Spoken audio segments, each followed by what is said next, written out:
গত 17 জানুয়ারি 2025 খ্রিস্টাব্দ তারিখে জনৈক আনোয়ার হোসেন শিকদার এর মিসিংকে কেন্দ্র করে 18 জানুয়ারি 2025 খ্রিস্টাব্দ তুরাগ থানায় একটি মিসিং জিডি হয়। এই জিডি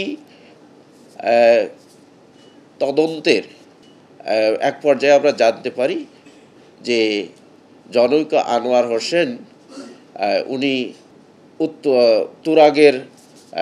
তুরাগের মেট্রো গোলচত্বর সংলগ্ন যে ডেস্কো অফিস রয়েছে, সেই ডেস্কো অফিসের পূর্ব পাশে রায়দা বাসের যে ডিপো, সেখানে তিনি হত্যা হয়েছে এবং তার এই হত্যাকাণ্ডে জড়িত ছিল সেখানকারই যে রায়দা বাসের ড্রাইভার, হেল্পার এবং ওখানকার যারা নাইট গার্ড ছিল।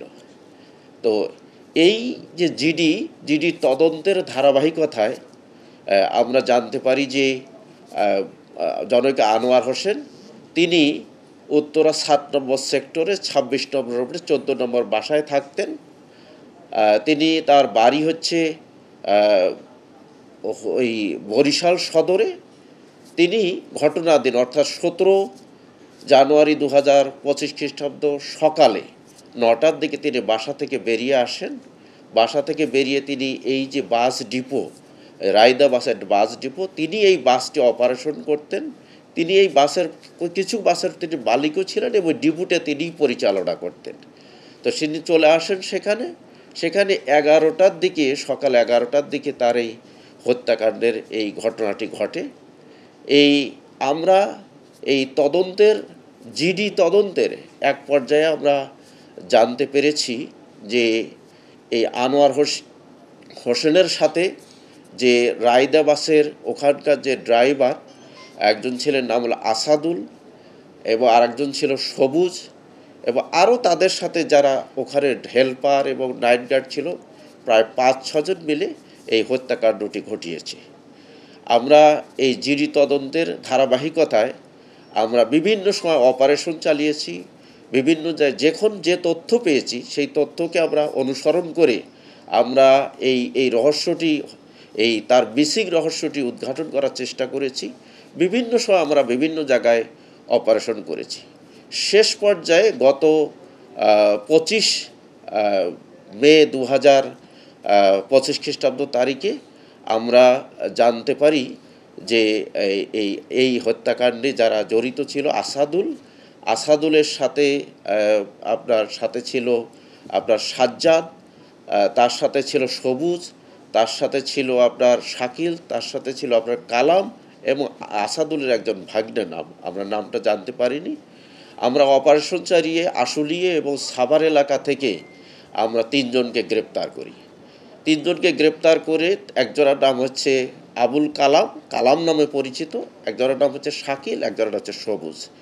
এরা রায়দা বাসের ড্রাইভার, হেল্পার এবং নাইট গার্ডও গিরিও ওখানে করেছেন। তাদেরকে ব্যাপক জিজ্ঞাসাবাদে আমরা জানতে পেরেছি তারা এই হত্যার সাথে জড়িত। তারা স্বীকার করেছে নিজেদেরকে জড়িত করে, নিজেদের দোষ স্বীকার করে যে তারা এই আনোয়ার হোসেনকে হত্যা করেছে।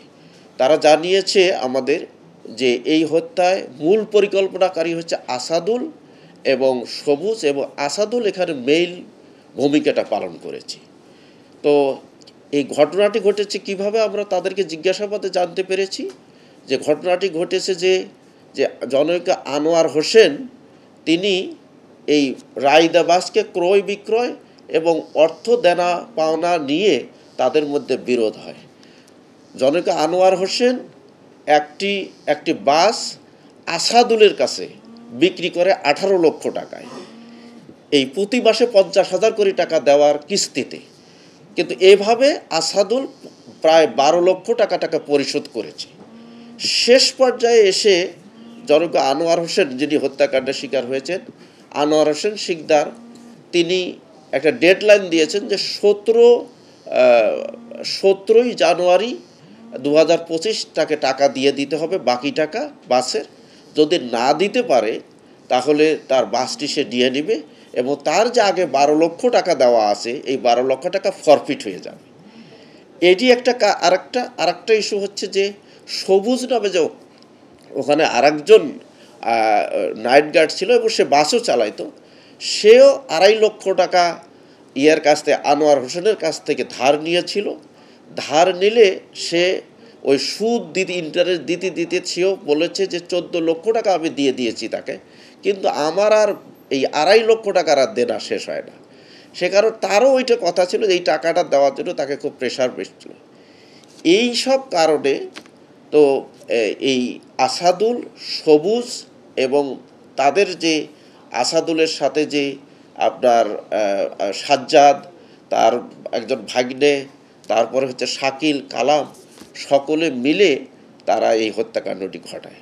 এবং তারা 17 তারিখ 2025, 17ই জানুয়ারি 2025 খ্রিস্টাব্দে সকাল 11টার দিকে প্রথমে তাকে ওই যে রায়দা বাসের যে ডিপো তার ব্যাক সাইডে নিয়ে তাকে প্রথম ওই লোহার পাইপ দিয়ে তাকে বাড়ি মারে মাথায়, তারপরে ধারালো ছুরি দিয়ে তার গলায় ছুরি চালিয়ে তাকে হত্যা করে তাকে সেখানে ডিপোর উত্তর সাইডে কাশবন রয়েছে, ওই কাশবনের মধ্যে তাকে ত্রিপল দিয়ে ঢেকে রাখে।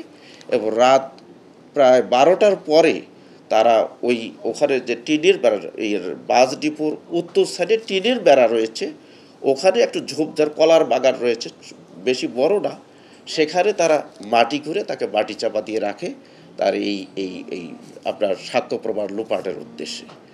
তো আমরা গতকাল যখন এই 3জনকে 25 তারিখ রাতে যখন 3জনকে অপারেশন চালিয়ে আমরা গ্রেপ্তার করার পর তাদের জিজ্ঞাসাবাদে তারা পরের দিন তাদের দেখানো মতে আমরা এই মাটি খুঁড়ে এই লাশ উত্তোলন করি।